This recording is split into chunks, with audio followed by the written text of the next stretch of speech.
wilayah yang kecil.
Sesama makhluk bisa jadi bukan manusia saja, tapi juga makhluk-makhluk yang lain.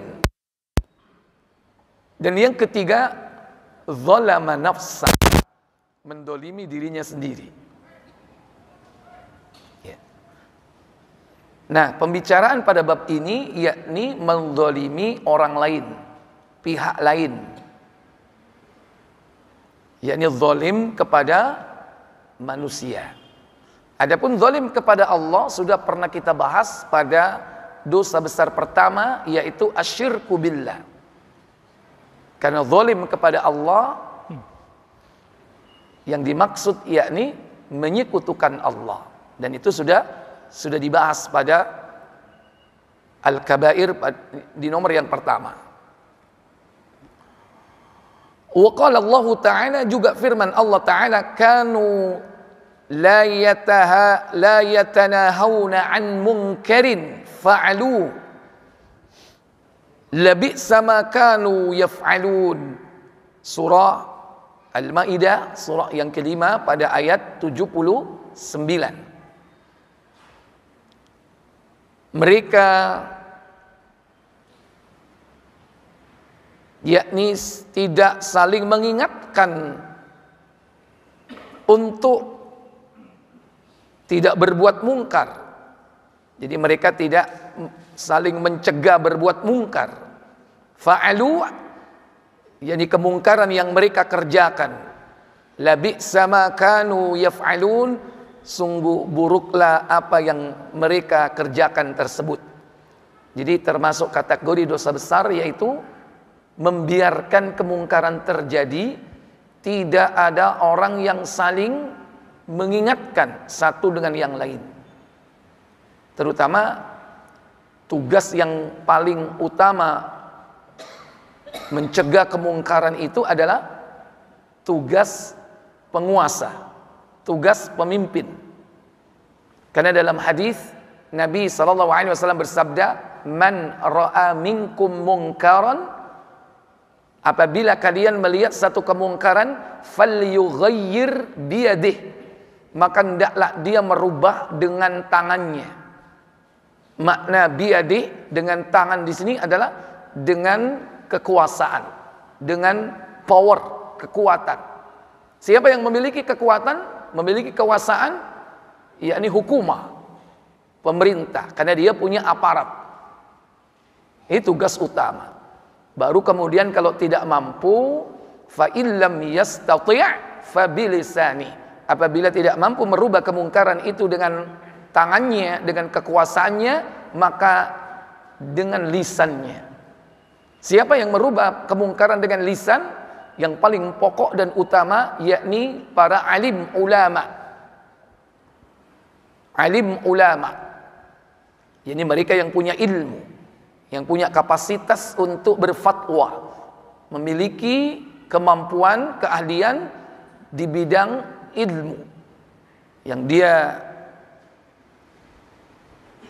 mencegah kemungkaran itu dengan lisan-lisannya, dengan ilmunya.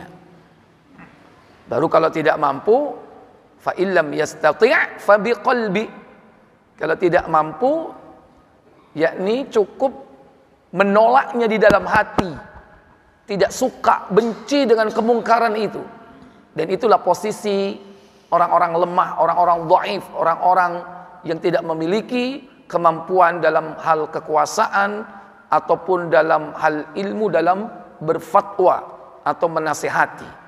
Itulah rakyat pada umumnya. Bisanya cuman apa? Ngelus dodo. Ya Allah, kok ngene ya? Wadzalika adhaful iman, dan itulah selemah-lemah iman. Baik. Wa qala an-nabiy sallallahu alaihi wa alihi wasallam. Nabi sallallahu alaihi wasallam bersabda, kullukum ra'id wa kullukum mas'ulun ar ra'iyati. Setiap diri kalian adalah pemimpin yang akan, dan setiap pemimpin akan diminta pertanggungjawaban atas kepemimpinannya. Di sini hadisnya dipotong di bagian depan karena hadis ini ada kelanjutannya yang cukup lengkap ya, mewakili tingkat kepemimpinan yang ada di masyarakat. Ya.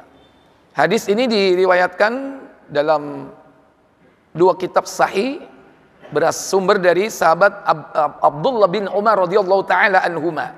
Coba dicek di KBC di nomor 1796 insyaallah. Muslim.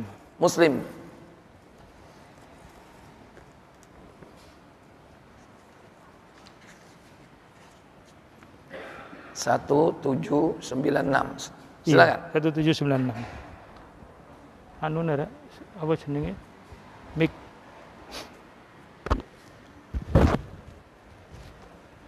Dari Abdullah bin Umar. Yes. Ayo sambil jalan. Dari Ibnu Umar radhiyallahu anhuma, dari Nabi sallallahu alaihi wasallam, beliau bersabda. Apa sabda beliau? Ketahuilah, setiap kamu adalah penggembala atau pemimpin, dan setiap kamu akan ditanya tentang pengembalaanmu atau kepemimpinanmu. Iya. Pertama, secara khusus, yakni siapa dia? Lanjut. Seorang amir atau raja atau penguasa, pembesar atau pemimpin yang berkuasa terhadap rakyat. Karena tidak semua jadi raja, tidak semua jadi amir. Hanya orang-orang khusus yang memang Allah beri kekuasaan. Qulillahumma malikal mulki tu'til mulka man tasha. Allah berikan kekuasaan bagi orang yang dikehendaki. Dan tentunya tidak semuanya. Kemudian akan ditanya tentang kepemimpinannya. Dan ini lebih berat karena dia memimpin banyak orang. Kemudian seorang laki-laki adalah pemimpin atas keluarganya. Dia adalah suami yang memiliki istri dan anak. Dia adalah pemimpin dan dia akan diminta pertanggungjawaban kelak di hadapan Allah. Apa katanya? Dia akan ditanya tentang kepemimpinannya. Iya, dia akan ditanya atas kepemimpinannya. Kemudian yang ketiga, seorang wanita adalah pemimpin di rumah tangga suami dan anaknya. Sekup lebih terbatas, yaitu perkara urusan domestik. Dia adalah seorang wanita. Wazawjatu ra'iyatun ala ahli baiti ba'liha wa waladih. Dia akan ditanya apa? Dia akan ditanya tentang kepemimpinannya. Yakni kepemimpinannya atas apa? Rumah tangga, suaminya dan anak-anaknya. Bahkan seorang budak kalau dia diberi amanah, apa katanya? Seorang hamba sahaya adalah pemimpin atas harta kekayaan majikannya yang dipercayakan kepadanya. Dia juga akan ditanya tentang kepemimpinannya. Ya. Ya, Ustaz. Jadi intinya semua akan ditanya oleh Allah tentang kepemimpinan kita. Bapak, saudara sekalian, kelak akan ditanya tentang leadership kita di hadapan Allah Jalla wa'ala. Siapa yang kita pimpin? Yakni istri dan anak. Itu sudah pasti. Kalau tidak punya anak, ya paling siapa? Istri. Kalau tidak punya istri, sanon nih rek. Kok sampai nggak punya istri? Aman. Kalau di surga belum tentu punya anak, tapi yang pasti di surga pasti punya istri. Jadi paling tidak kehidupan surga itu diawali kenikmatan itu sejak di dunia. Walaupun tidak punya anak di dunia, tapi punya istri. Dan itulah rumah tangga. Karena rumah tangga itu yang paling utama cuma dua, suami, istri. Anak, orang tua itu pihak lain. Maka jangan sampai ada orang yang mengganggu rumah tangga antara urusan suami dan istri. Karena kelak di surga yang ada cuma berdua itu. Anak-anaknya kalau masuk surga, mereka menjadi rumah tangga yang berbeda. Yang terpisah. Karena semua rata-rata usia sama. Usianya rata-rata 30-33. Masing-masing jadi keluarga yang berdiri sendiri. Jadi di dunia ini saja dia ditetapkan sebagai anaknya, sebagai orang tuanya. Tapi nanti di sana mereka bisa berjumpa. Tapi mereka masing-masing memiliki rumah tangga yang berbeda-beda. Kehidupan di surga cuma dua. Suami dan istri. Itu saja. Suami dan istri. Minimal berapa? Dua. Tapi masing-masing tidak intervensi, berdiri sendiri. Istri yang satu dengan istri yang lain tidak saling mengetahui. Baik. Jadi terus kok itu bahasa surga. Duduk bahas al-kabair nanti ya. Wa qala sallallahu alaihi wasallam, sabda Nabi sallallahu alaihi wasallam, man ghasyana falaysa minna. Siapa yang menipu kami, maka dia bukan golongan kami.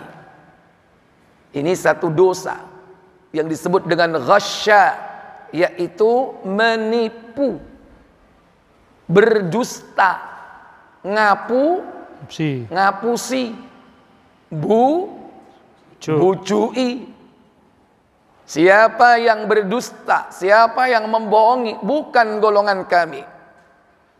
Akhrajahu Muslim. Dikeluarkan oleh Imam Muslim dari sahabat Abu Hurairah. Dalam Sahih Tirmidzi juga terdapat di nomor 1315. Berikutnya, al-zulmu dhulumatun yaumal qiyamati.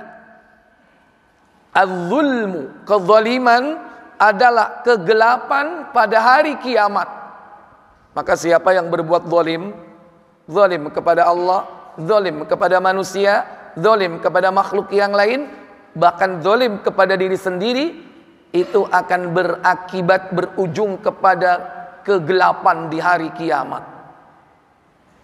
Kegelapan di sini dalam arti fisik, buta. Yaitu memang dia tidak akan mendapatkan cahaya. Dia berada pada kegelapan. Kegelapan yang kedua dalam arti wajah-wajah mereka gelap. Kegelapan yang ketiga, mereka tidak mendapatkan petunjuk dari Allah Tabaraka wa Ta'ala. Wa qala an-nabiy sallallahu alaihi wasallam, ayyuma ra'in ghasya ra'iyatahu fahuwa finnar.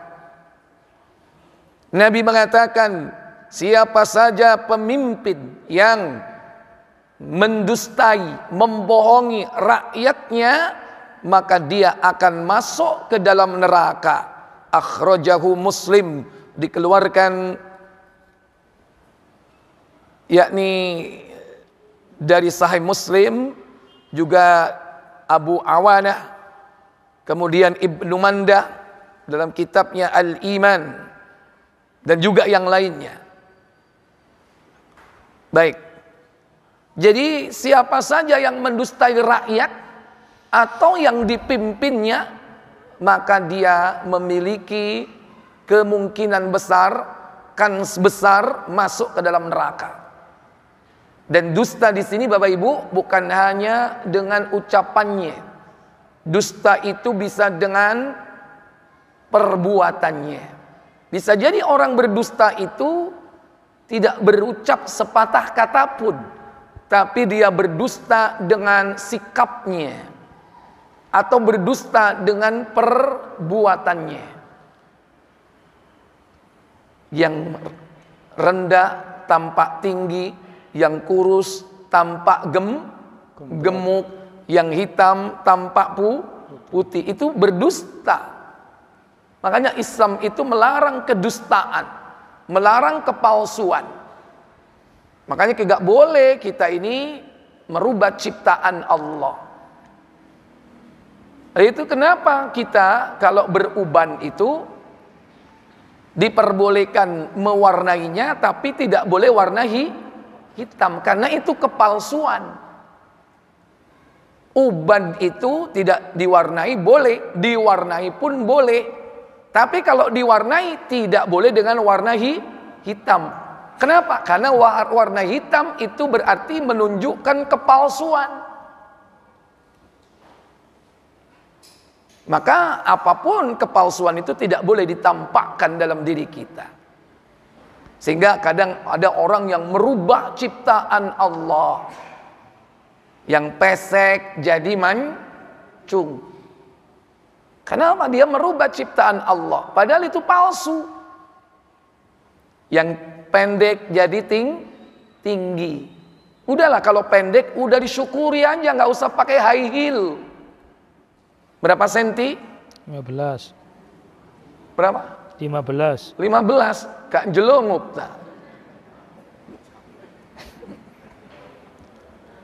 Jadi kepalsuan tidak boleh, karena kedustaan tidak boleh. Sampai dalam hal entertain kita tidak boleh berdusta. Makanya dalam Islam tidak boleh main sulap. Kenapa? Karena sulap itu kedustaan, walaupun tidak berkolaborasi dengan jin. Walaupun itu hanya kecepatan mata, kecepatan tangan, tapi itu dusta. Ini nggak ada hubungannya ya dengan pesulap merah, ya nggak ada ini, nggak ada. Pokoknya kedustaan nggak boleh dalam Islam. Islam itu memegang kejujuran, meninggikan yakni sikap jujur dalam hal apapun, nggak boleh berbohong. Maka kalau itu dilakukan oleh seorang pemimpin berat. Kenapa? Masalahnya pemimpin itu diikuti oleh banyak orang. Kalau satu orang saja dia tidak memiliki pengaruh, dia bukan seorang influencer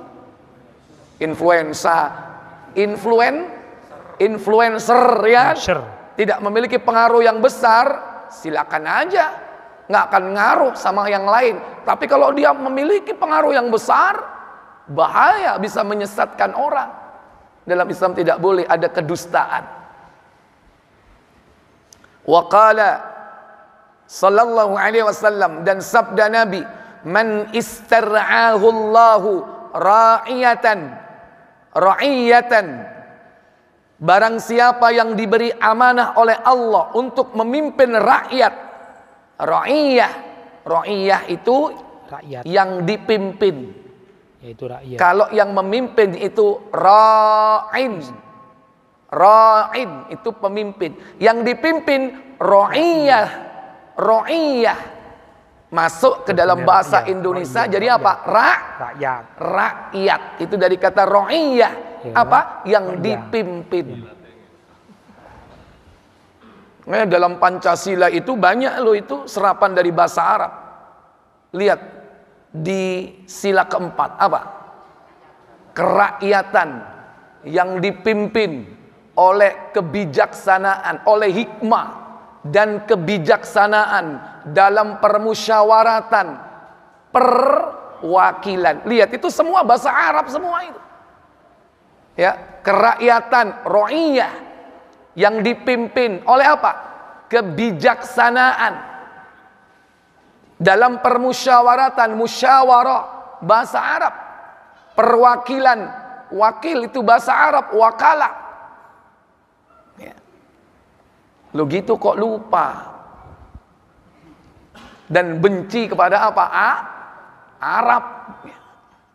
Baik, siapa yang diberikan amanah oleh Allah untuk memimpin rakyat, thumma lam yuhiqha binushin, sementara kemudian dia tidak ikhlas memimpin rakyatnya, ada pamrih, ada tendensi, ada tujuan-tujuan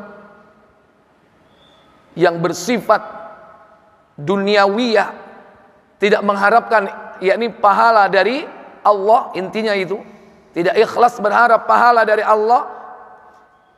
Apa kata Nabi? Illa harramallahu alaihil jannah, melainkan Allah mengharamkan baginya surga. Wah, kalau diharamkan surga larinya kemana ini? Kancane. Ancamannya cuma dua. Pilihannya cuma dua. Kalau enggak surga mana? An-nar. Wa fi lafdhin, dalam lafaz yang lain, yamutu hina yamutu wa huwa ghashun li ra'iyatih, ketika pemimpin itu mati sementara dia mati dalam keadaan ghashun li ra'iyati, yakni mendustai rakyatnya. Jadi dia mati masih menanggung dosa dusta kepada rakyatnya, yang mestinya bisa dimintakan maaf. Boleh sebelum mati dia minta maaf. Wahai rakyatku, aku minta maaf atas kesalahanku. Selama ini aku telah mendustai kalian. Rakyatnya memaafkan. Selesai nggak urusan? Selesai nggak urusan? Belum. Selesai. Tapi kalau dosa dusta ini sampai dibawa mati, nah dia mati wahuwa ghoshun, dalam keadaan mendustai, membohongi, mengkhianati, illa harramallahu alaihil jannah, maka diharamkan baginya surga. Wa fi lafdhin, dalam lafaz yang lain, lam yajid raihatal jannah, maka dia diharamkan mencium bau surga. Padahal raihatul jannah, bau surga itu la yujadu min masiratin kadza wa kadza, kata Nabi, bisa dicium dari jarak sekian dan sekian. Dalam sebuah riwayat yaitu 500 tahun perjalanan, itu bau surga itu sudah bisa dicium. Berarti kalau nggak bisa mencium, bagaimana bisa masuk ke dalamnya? Berikutnya, waqala sallallahu alaihi wasallam, ma min amiri asyaratin, tidaklah seseorang yang memimpin 10 orang, illa yu'ta bihi maghlulatun, melainkan dia kelak didatangkan yaumal qiyamati, pada hari kiamat, maghlulah, dalam kondisi terbelenggu, yadahu ila unuqih, yaitu tangannya dibelenggu berada di lehernya begini. Ya, terbelenggu tangan ke lehernya. Atlaqahu adluhu au awaqahu jawruhu, apakah keadilannya kelak yang akan membebaskannya atau kezolimannya kelak yang akan membinasakannya. Jadi semua yang memimpin berapa tadi? Berapa orang minimal? 10. Minimal 10 orang. Dia pimpin 10 orang. Orang ini kelak di hari kiamat akan didatangkan dengan tangan terbelenggu di lehernya. Nah, dari situlah nanti pilihannya dua. Kalau dia adil, dia akan dibebaskan. Kalau dia zalim, dia akan disiksa. Hadis ini diriwayatkan akhrajahu Ahmad dalam kitab Musnad Ahmad di nomor 9703. Juga terdapat di dalam Ad-Darimi, kemudian Al-Bazzar, dan juga Abu Ya'la, dan juga dalam Al-Baihaqi, yang diriwayatkan semua yakni sumbernya dari Abu Hurairah radhiyallahu taala an. 10 orang. Kira-kira kalau memimpin 10 orang ini contohnya apa, Pak? Halo? Ekspedisi. Hah? Klub sepeda. Apa hubungannya dengan klub sepeda? Apa, Pak? Memimpin orang, memimpin rakyat. Yang kita di situ bertanggung jawab atas keselamatan dia dalam hal din agama. Minimal berapa? 10. Tentu di sini memimpin bukan keluarga ya. Kalau keluarga ya hadisnya tadi. Kalau ini memimpin orang lain. Kalau keluarga ya minimal 1 orang memimpin istri akan diminta tanggung jawab. Kalau itu keluarga karena diikat dengan akdun nikah. Kemudian anak-anaknya sebagai akibat dari akdun nikah ada kepemimpinan berdasarkan nasab, yaitu anak dan karib kerabat. Adapun yang dimaksud di sini orang lain. Yang kepemimpinan ini berkaitan dengan kepemimpinan dalam urusan keselamatan akhirat, keselamatan bahkan dunia dan akhirat. Bukan dalam urusan apa? Urusan duniawiyah. Contoh sampean mandor duit itu tukang. Itu urusan apa itu? Dunia. Itu tanggung jawabnya di dunia. Sing penting tukangmu kei bayaran. Selesai. Beres wis. Ya, beres kan itu. Baik. Kemudian waqala sallallahu alaihi wa alihi wasallam, Allahumma man waliya min amiri hadhihi al-ummati syai'an farafaqah biha farfuq bih. Wahai Allah, orang yang ditugaskan untuk memimpin umat ini, lantas dia mengasihi umat ini, farfuq bih, maka kasihanilah dia. Wa man syaqqa 'alaiha, dan barang siapa membuat yang dipimpin atau rakyatnya sengsara, fashkuk 'alai, maka sengsarakan dia. Ini doanya Nabi. Rawahu Muslim, terdapat dalam Sahih Muslim di nomor 1828. Nabi pernah berdoa, yakni tentang orang yang memimpin umat ini. Jika dia menyayangi umat ini, maka Nabi mengatakan farfuq bi, muliakan dan kasihani dia ya Allah. Tapi kalau tidak, syaqqa 'alaiha, dia keras, dia kejam, maka demikian pula fashkuk 'alai, maka sengsarakan dia. Kemudian waqala sallallahu alaihi wa alihi wasallam, sayakunu umara'a fusqatun jawratun. Nanti kelak akan ada umara, pemimpin fasik yang zalim. Faman saddaqahum bikadzibihim, barang siapa yang membenarkan kedustaannya. Mungkin ini adalah kroni-kroninya atau para pendukungnya atau tim sukses. Yes, pokoknya membenarkan kedustaannya. Wa a'anuhum ala zulmihim, dan dia menolongnya dalam urusan kezalimannya. Dia menolong pemimpin ini dalam berbuat apa? Zalim. Falaisa minni, maka dia bukan golonganku, kata Nabi. Walastu minhu, dan aku bukan golongannya. Saya ulang, dia bukan golonganku, kata Nabi, dan aku bukan golongannya. Berarti Nabi berlepas diri. Walayyarid alal haudi, dia tidak akan pernah mendatangi telagaku. Padahal telaga Nabi akan pasti didatangi oleh umat beliau untuk menikmati airnya, yang nikmat air itu lebih putih airnya dari susu, lebih manis dari madu, lebih harum dari minyak misik atau kasturi. Maka siapa yang meminum sekali minum satu teguk saja, yakni air telaga Nabi, akan dihilangkan haus untuk selama-lamanya.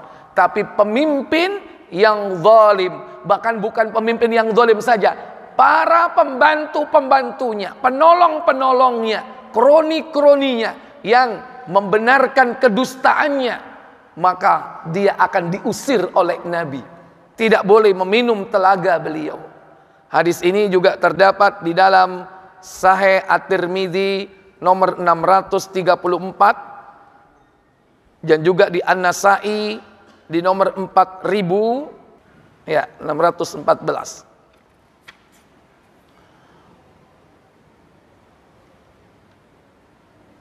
Baik.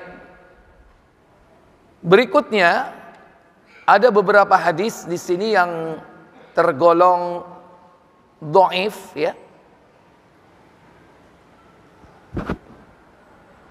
Ada kurang lebih 4 hadis di sini yang dikategorikan hadis dhaif, maka saya akan bacakan yang sahih saja, ya.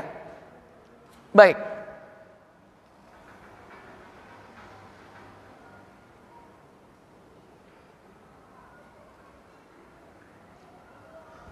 Dalam hadis Tirmidzi, coba dicek 2169. Wa qala sallallahu alaihi wasallam, ma min qaumin, tidaklah suatu kaum, ya'malu fihim bil ma'asi, yang mengerjakan perbuatan maksiat, a'azzu wa aktsaru, di mana mereka itu lebih kuat dan lebih banyak di tempat itu, mimman ya'maluhu, dari orang-orang yang mengerjakannya.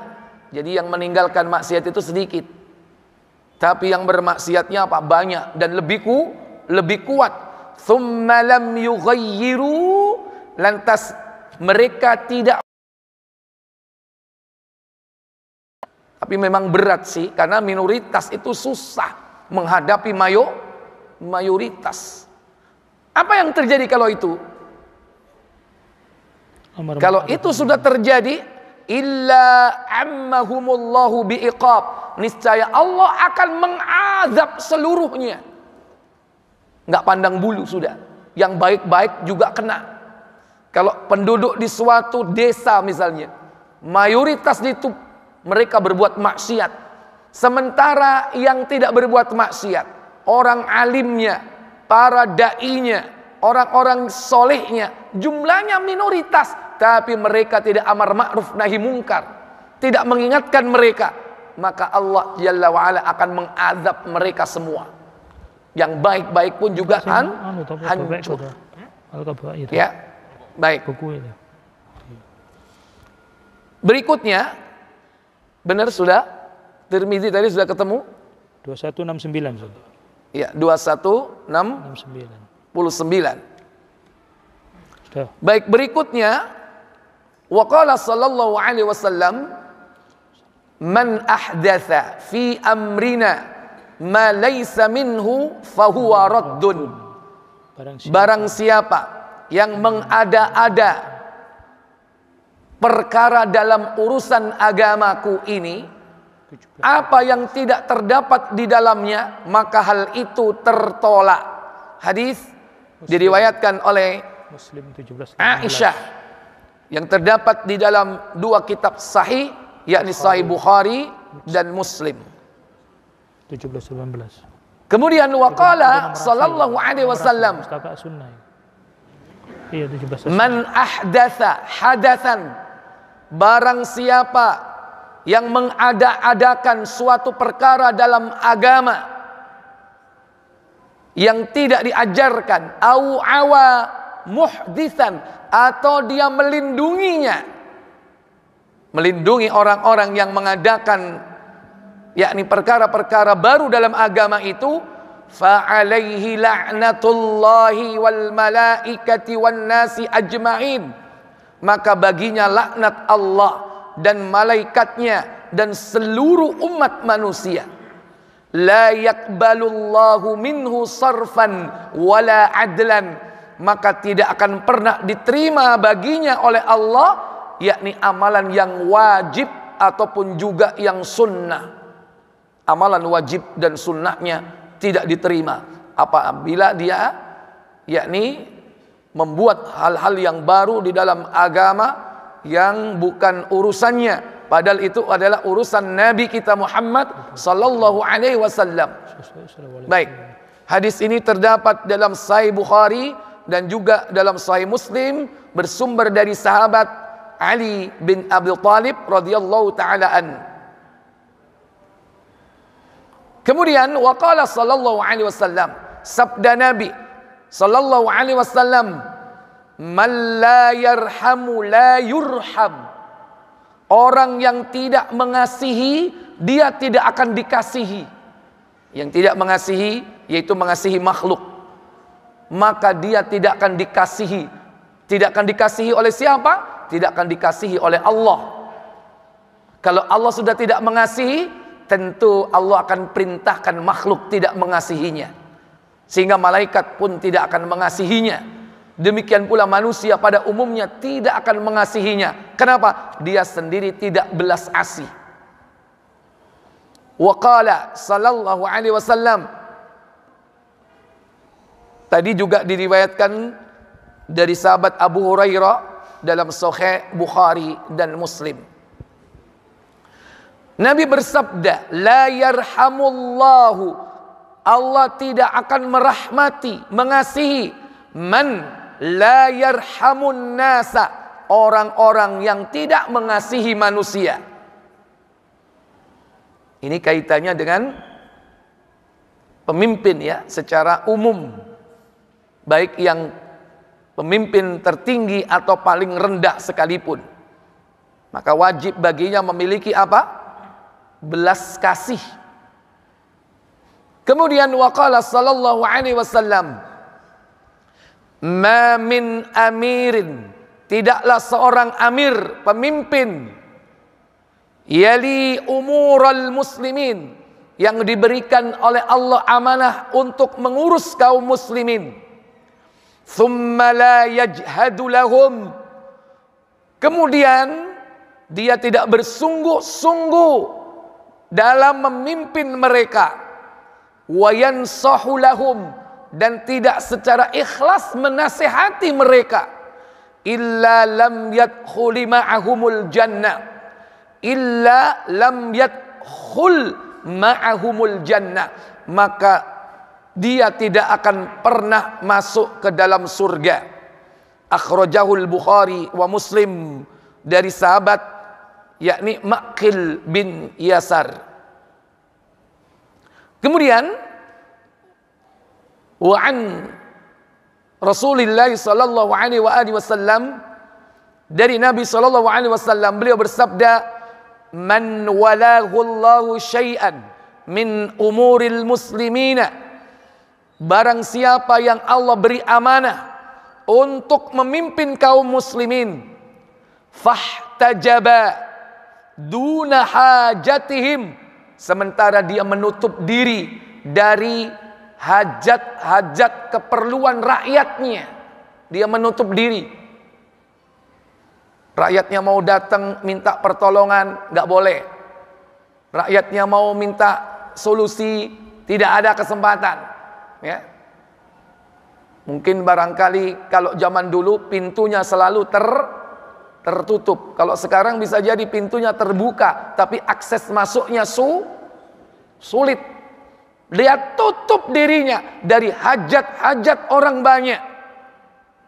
Wa khallatihim, dan dia tidak mau memenuhi kebutuhan dasar rakyatnya. Wa fakrihim, yakni di antara orang-orang yang fakir di antara mereka. Ihtajaballahu duna hajatih, maka Allah akan menutup diri dari pemimpin tersebut dari hajat-hajatnya. Wa khallatihi, dari kebutuhan dasarnya. Wa fakrihi, dan kebutuhannya yaumal qiyamah, kelak di hari kiamat. Rawahu Abu Dawud wa Tirmidzi. Hadis ini terdapat dalam Sahih Abu Dawud di nomor 2948 dan juga di dalam Sahih At-Tirmidzi di nomor 1382. Wa qala sallallahu alaihi wasallam, al-imamul adilu, pemimpin yang adil, yudhilluhumullahu fi dhilli, kelak Allah akan naungi dia dengan naungannya di hari kiamat. Tirmizi. Ini pemimpin yang adil ya. Akhrajahu al-Bukhari wa Muslim. Diriwayatkan dari sahabat Abu Hurairah, terdapat dalam Sahih Bukhari dan juga Sahih Muslim. Wa qala sallallahu alaihi wasallam, dan Nabi bersabda, al-muqsituna ala manabira min nurin, orang-orang yang berbuat adil, kata Nabi, dia akan berada di panggung cahaya. Alladzi ya'diluna fi hukmihim, mereka adalah orang-orang yang adil dalam perkara hukum. Wa ahlihim, adil dalam keluarga. Wa ma walu, dan adil terhadap amanah yang dibebankan kepadanya.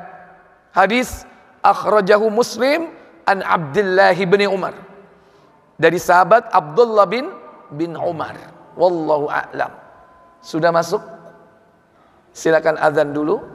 Nanti kita lanjutkan sebentar. Setelah itu tanya jawab. Silakan.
La ilaha illallah.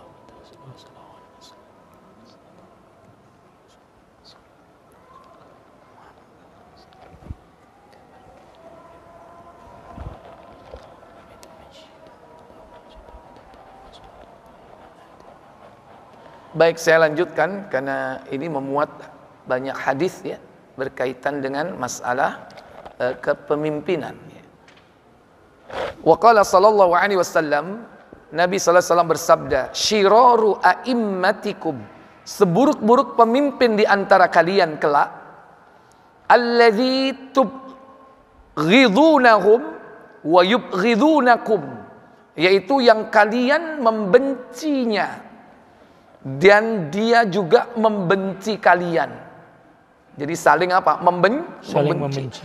Pemimpin membenci rakyat, rakyatnya juga membencinya. Ini seburuk-buruk pemimpin, kata Nabi. Wa tal'anunahum, kalian melaknatnya, wa yal'anunakum, dan dia pun melaknat kalian. Nomor asli. Qalu, para sahabat kemudian bertanya, "Ya Rasulullah, wahai Rasulullah, afala nunabidhuhum, bolehkah aku memeranginya?" La. Bolehkah aku memeranginya atau kami memeranginya? Qala, Nabi bersabda, "La, tidak." Pusaka sunnah. Tidak boleh memeranginya. Ma aqamu fikumus salata, selama pemimpinmu itu menegakkan salat. Berarti kalau masih salat dia berarti seorang apa? Muslim. Kalau sudah enggak salat berarti kafir. Kalau sudah seperti itu berarti Nabi telah berlepas diri darinya. Rawahu Muslim. Hadis ini terdapat di dalam Sahih Muslim di nomor 1855 dari sahabat Auf bin Malik. Wa qala sallallahu alaihi wasallam, sabda Nabi sallallahu alaihi wasallam, "Innallaha la yumliya lidh-dhalim", sesungguhnya Allah akan memperpanjang, memberikan tangguh bagi orang-orang yang berbuat zalim, hatta idza akhadahu lam yuflithu, hingga jika kelak Allah hendak menyiksa mereka, mereka tidak akan pernah bisa lepas darinya, pasti kena. Tsumma qara'a, kemudian Nabi membaca ayat, wa kadzalika akhadha rabbik, wa kadzalika akhdhu rabbika idza akhadhal qura wa hiya zalimah, inna akhadahu alimun syadid. Hud surat 11 ayat 102. Demikianlah Allah Rabbmu akan menyiksa suatu kaum apabila penduduk suatu negeri itu telah melakukan sebuah kezaliman. Inna akhdahu, maka sesungguhnya Allah akan menyiksa mereka dengan siksaan yang pedih dan keras. Hadis akhrajahul Bukhari wa Muslim an Abi Musa al-Ash'ari, dari sahabat Abu Musa al-Ash'ari. Wa qala sallallahu alaihi wasallam li Mu'ad lamma ba'athahu ila al-Yaman, Nabi bersabda, berpesan kepada sahabat Mu'ad bin Jabal tatkala mengirim beliau Mu'ad bin Jabal ke negeri Yaman, iyyaka wa qara'ima amwalihim, berhati-hatilah kaum Mu'ad terhadap harta-harta mereka yang terpelihara, wattaqi, bertakwalah kalian kepada Allah, da'watal mazlum, yang berkaitan dengan doa orang yang terzalimi. Hati-hati, doa orang yang terzalimi dia mustajab. Baik, fa innahu laisa bainaha wa bainallahi hijabun, karena sesungguhnya antara dia dan Allah tidak ada penghalang sedikit pun.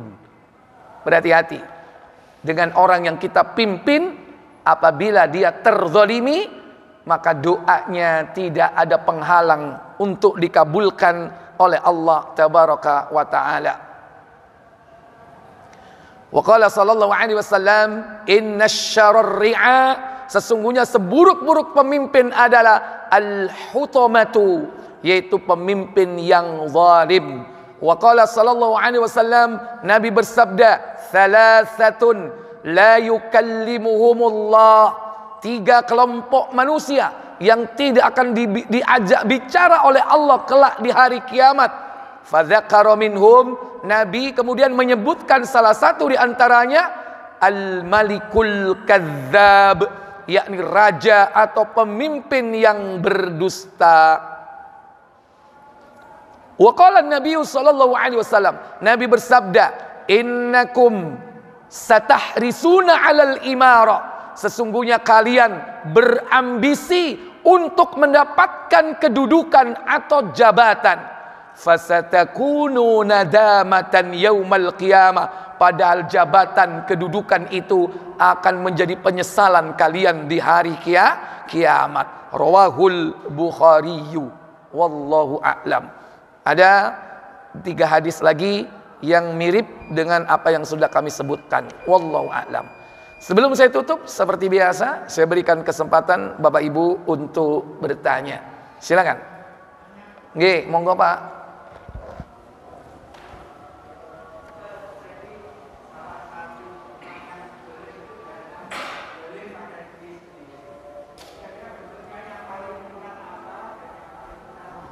Ya, contoh zalim kepada diri sendiri, yaitu tidak bersyukur atas nikmat yang Allah berikan kepada kita. Dikei awak ganteng mulus dibatik, dikei kulit mulus dibatik. Sekarang ada kan usum orang batik badannya.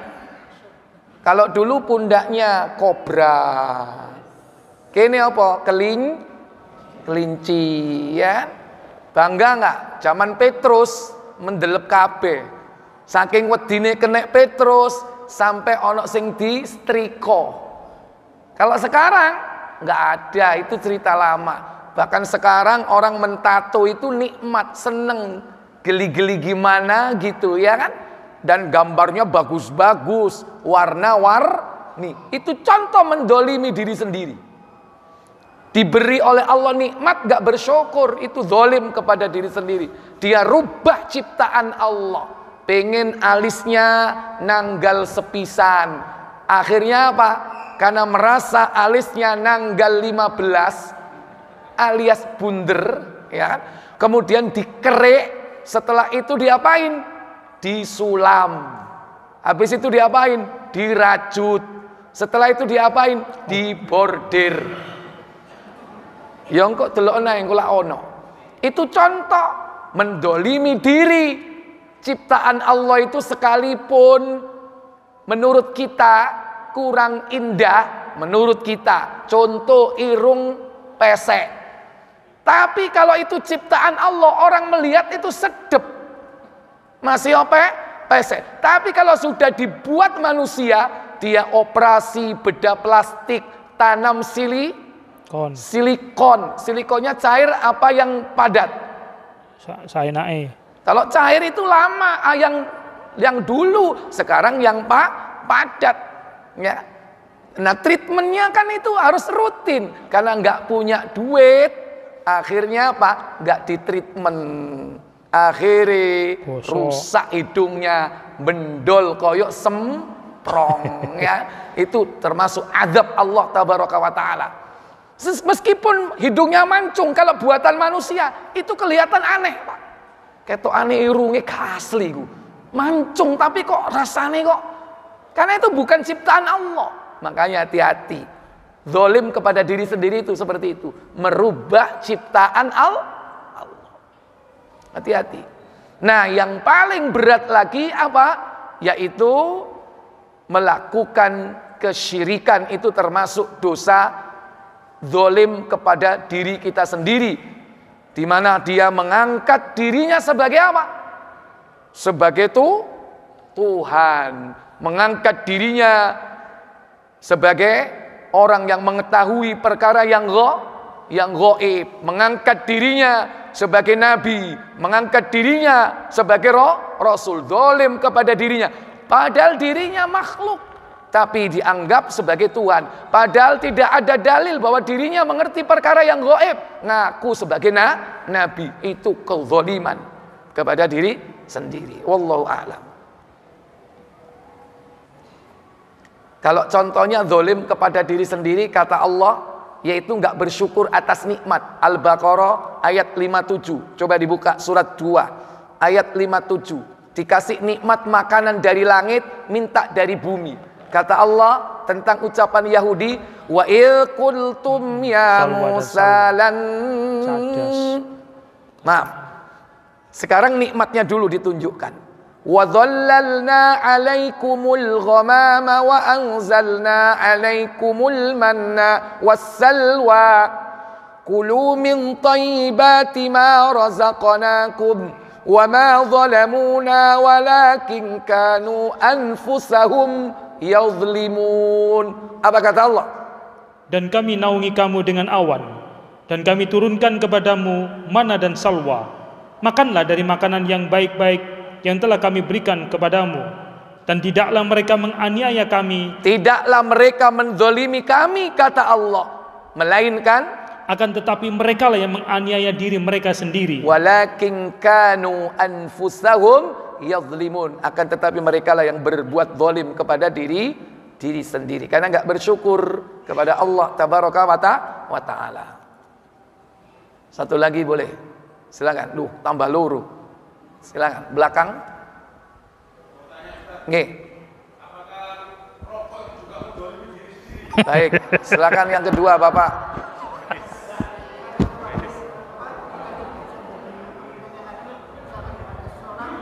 Cep. Ngurungokno. Grup rokok. Iya. Baik. Jadi kalau kita dipimpin oleh orang yang zalim, ya kan? Tetapi masih kriteria tadi disebutkan, apa yang kita harus lakukan? Kita harus merubah diri kita. Saya tanya, pemimpin zalim itu akibat apa sebab? Pemimpin zalim itu akibat apa sebab? Akibat. Kenapa Allah menanamkan, ya, ditanam di satu negeri itu pemimpin zalim? Kenapa? Karena rakyatnya zalim dulu. Kalau rakyatnya ini banyak yang berbuat zalim, apa? Mencuri timbangan, mengurangi takaran. Itu dalam hadis Ibnu Majah. Salah satu di antara kezalimannya apa? Mencuri timbangan, mengurangi takaran. Allah akan tanam di negeri itu pemimpin yang zalim. Saya tanya, ya kan? Sekarang mengurangi timbangan, mengurangi takaran sudah biasa nggak? Biasa. Mulai dari lini, mulai dari jualan yang paling kecil di pinggir jalan. Maaf, antum beli rambutan, ya kan? 1 kilo timbangan sing dodol teko omah timbangan piro? 1 kilo, tapi sak opone? Gagange. Sak gagange dan rantinge. Ya kan? Atau mungkin bensin. Betul-betul apa? Kalau perotolan nggak ada ranting, tapi begitu sampai di rumah ternyata apa? Berkurang timbangannya. Kenapa? Timbangannya beda antara yang jual sama timbangan sampean yang di rumah. Sampean lebih percaya yang di rumah apa yang dijual? Yang di rumah. Mungkin karena merasa sudah saya tera, ini sudah saya ya saya kalibrasi, ya kan? Sudah selesai. Nah ini, itu contoh. Dan itu mulai apa? Mulai dari hal-hal yang kecil. Sudah banyak orang mencuri timbangan, mengurangi takaran. Mereka juga punya alasan apa? Lah iya, rene ku sing ngicip akeh. Icip 3, icip 5 tibake gak tuku. Ya. Ini karena yang beli juga zalim, yang jualan akhirnya berbuat apa? Zalim. Yang beli ternyata nggak niat beli, apa? Niat untuk apa? Ecep. Apa meneh iku nek nang pasar kurma waktu apa umroh kuwabe diratani, bahkan sing dibungkus dibuka, ya kan? Mari ngono gak Kak tuku ngono lho kok sekolu. Walaupun halal, tapi kalau orang yang beriman, Pak, rasanya risih ya kalau kita ini memakan yang bukan hak kita. Itu. Tapi karena dia punya alasan, pembelinya berbuat zalim, akhirnya penjualnya pun ikut berbuat zalim. Kalau sudah penjual beli sama-sama zalim, siap-siaplah Allah akan tanam di negeri itu pemimpin yang zalim. Hadis Ibnu Majah, masih ingat? Nomor berapa? 3262. 3262. Perlu dibaca? Dengerin ini supaya tahu kenapa pemimpin itu zalim. Sebabnya itu rakyatnya yang zalim dulu. Makanya kalau kepingin dapat pemimpin yang enggak zalim, rubah rakyatnya dulu. Siapa yang dirubah? Kita, masing-masing diri kita ini merubah diri kita, tobat kepada Allah Jalla wa'ala, nanti dikasih pemimpin yang baik. Silakan baca apa kata Nabi. Poin aja saja. Jangan semua. Lengkap boleh, nggak apa-apa. Cara cek luwe. Dari Abdullah bin Umar radhiyallahu anhu ia berkata, pernah Rasulullah SAW mendatangi kami lalu bersabda. Apa sabda beliau? Wahai para muhajirin sekalian, ada 5 perkara bila kalian diuji dengannya, dan aku berlindung kepada Allah dari kalian untuk mengalaminya. Perkara-perkara itu adalah, apa pertama? Tidaklah perbuatan keji akan muncul pada suatu kaum hingga mereka melakukannya terang-terangan, melainkan akan menyebar wabah penyakit di antara mereka dan kelaparan yang belum pernah terjadi terhadap para pendahulu mereka. Jadi penyakit dan kelaparan itu terjadi apabila perbuatan keji sudah merajalela. Apa perbuatan keji? Zina, homo, lesbi. Kalau sudah merata di mana-mana perzinaan itu, akan ada muncul penyakit dan kelaparan. Tunggu tanggal mainnya. Pertama, kedua,